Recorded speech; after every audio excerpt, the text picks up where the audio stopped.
तुमच्यावर जळणाऱ्या लोकांशी असे वागा, परत ते तुमच्या नादाला लागणार नाहीत.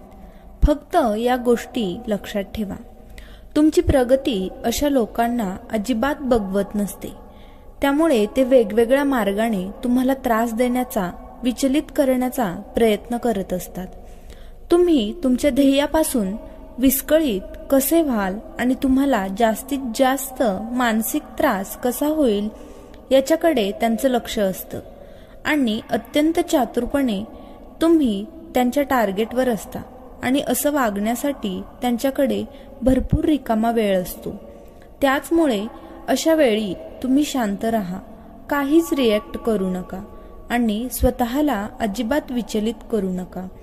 त्यांना अपेक्षित असलेला तुमचा त्रास याबद्दल त्यांचा अपेक्षाभंग करा.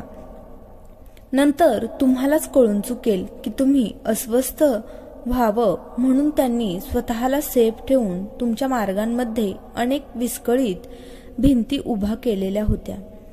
आता तुमचं काम फक्त एकच आहे, कालपेक्षा आज तुमच्या प्रगतीची रेषा कशी वाढेल याच्याकडे जास्त लक्ष द्या. तुम्ही जर या 4 गोष्टी लक्षात ठेवल्यात तर तुम्ही तुमचं आयुष्य खूप मजेमध्ये जगू शकाल. 1. लोक निंदा त्यांचीच करतात जो जिवंत आहे. मेल्यानंतर तर माणूस कौतुकच करतो.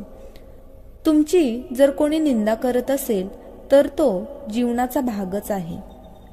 आपण जिवंत आहोत त्यामुळे हे होणारच असं समजा.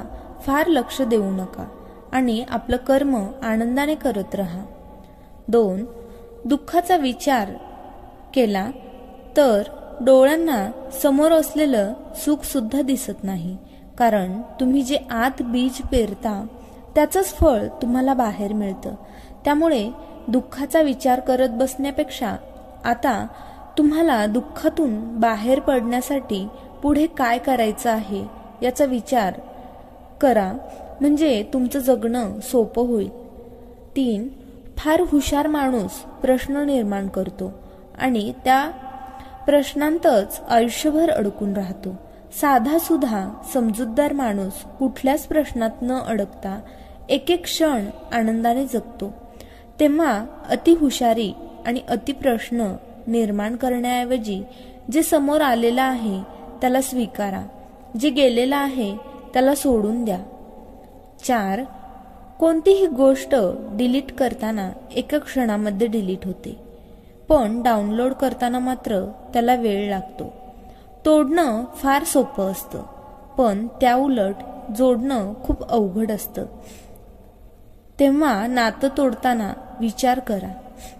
तुम्हाला जर हे विचार आवडले असतील तर व्हिडिओला एक लाईक नक्की करा. तसेच तुम्ही पहिल्यांदाच माझ्या चॅनलवर आला असाल तर चॅनलला सबस्क्राईब करा. तसेच तुमच्या फ्रेंड्स आणि फॅमिलीसोबत हा व्हिडिओ नक्की शेअर करा. धन्यवाद.